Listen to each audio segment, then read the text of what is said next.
ಶಾಲೆಯ ವೃತ್ತಿ ಬಾಂಧವರೇ, ಗುರುಗಳ ಗುರು ಮಾತರೆ ಹಾಗೂ ನನ್ನ ಮುದ್ದು ವಿದ್ಯಾರ್ಥಿಗಳೇ, ಎಲ್ಲರಿಗೂ ಈ ಕಾರ್ಯಕ್ರಮಕ್ಕೆ ಸ್ವಾಗತ ಮಾಡ್ತೇನೆ. ಈಗ 8ನೇ ತರಗತಿಯ ಬೀಳ್ಕೊಡು ಸಮಾರಂಭ. ಬೀಳ್ಕೊಡು ಸಮಾರಂಭ ಅಂದ್ರೆ ಈಗ ನಮ್ಮ ಶಾಲೆಯಲ್ಲಿ 8ನೇ ತರಗತಿ ಇದೆ.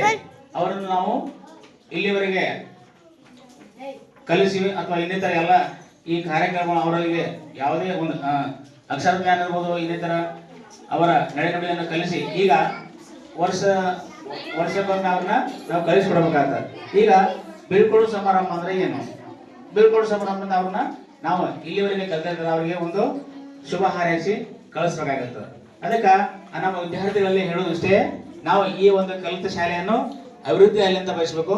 ಮತ್ತೆ ನೀವು ಕೂಡ ಹೋಗಿ ಇಲ್ಲಿ ಕಲಿತಂತ ಒಂದು ಜ್ಞಾನವನ್ನು ಮುಂದೆ ನೀವು ಹೆಚ್ಚಿನ ವಿದ್ಯಾಭ್ಯಾಸಕ್ಕೆ ಹೋಗಿ ನೀವು ಒಂದು ಉನ್ನತ ವ್ಯಾಸಂಗವನ್ನು ಮಾಡಿ ನಮ್ಮ ಬಡವಣ ಶಾಲೆಗೆ, ನಮ್ಮ ಶಾಲೆಗೆ ಕೀರ್ತಿ ತರಬೇಕು ಅಂತ ಹೇಳಿ ನಮ್ಮಲ್ಲಿ ನಾನು ಆಶಿಸ್ತೇನೆ.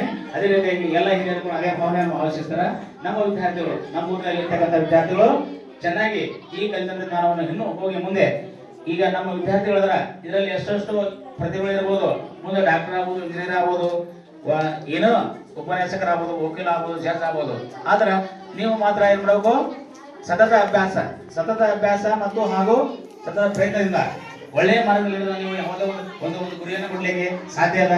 ಅದಕ್ಕೆ ನಮ್ಮ ವಿದ್ಯಾರ್ಥಿಗಳು ಹೂವು ತರುವ ಮನೆಗೆ ಹುಲ್ಲು ತರುವ ನಮ್ಮ ಶಾಲೆಗೆ, ನಮ್ಮ ಒಂದು ಬಳವಾಟ ಗ್ರಾಮಕ್ಕೆ ಕೀರ್ತಿ ತರಬೇಕಂತೇಳಿ ಆಶಿಸಿ ನನ್ನ ಎಲ್ಲ ವಿದ್ಯಾರ್ಥಿಗಳಿಗೆ ವಂದಿಸಿ ನಮ್ಮ ಈ ಒಂದು ಕಿರು ಭಾಷಣವನ್ನು ಮುಗಿಸ್ತಾ ಇದ್ದೇನೆ.